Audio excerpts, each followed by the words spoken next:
City centre ওয়ানে গিয়ে এত ভালো লেগে গেল, ভাবলাম যে সিটি সেন্টার টু এও যাব ঘুরতে। সিটি সেন্টার ওয়ানের থেকে সিটি সেন্টার টুটা আমার আরো বেশি ভালো লেগে গেল। আর দেখো এখানে ফুড কোর্টটা কি সুন্দর। এখানেই একটা কফি শপ থেকে আমরা ব্ল্যাক কফি কিনে নিয়ে বসে গেলাম। এই সিটি সেন্টার টুটা আমরা ঘুরলাম, তারপরে এরকম ফুড কোর্টে বসে আমরা কফি এনজয় করলাম। আর কফিটা মোটামুটি ভালো ছিল, খুব যে ভালো ছিল তা বলবো না, কিন্তু দামটাও কম ছিল। এখান থেকে আমরা টুকটাক কিছু মার্কেটিংও করেছিলাম। দেখতেই পাচ্ছ টেবিলের উপর বিস্কিট রাখা, বিস্কিটটা খুলে আমরা খেতে শুরু করে দিলাম। এটা একটা শপ থেকে আমরা কিনেছিলাম। আর কফিটা মোটামুটি ছিল।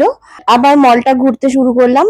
তারপরে প্রচন্ড খিদে পেয়ে গেল সন্ধ্যের দিকে, কি খাবো কি খাবো ভাবতে ভাবতে একটা শপে আমরা ঢুকে পড়লাম, আর সেইখানে স্যান্ডউইচের অর্ডার দিয়ে দিলাম। স্যান্ডউইচ আসতে একটু লেট করছিল, সেই সুযোগে আমি একটু ভিডিও করে নিচ্ছিলাম।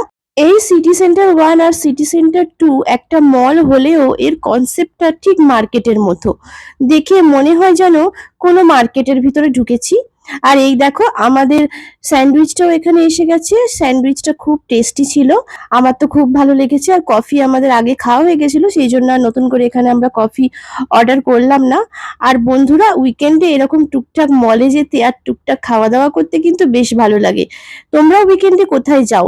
ঘরে বেশি থাকতে ভালোবাসো, নাকি কোথাও গিয়ে ঘুরতে ভালোবাসো? আমাকে কিন্তু কমেন্ট সেকশনে জানিও। আমার কাছে তো উইকেন্ডে ঘোরার জন্য মল হলো একটা হ্যাপেনিং প্লেস।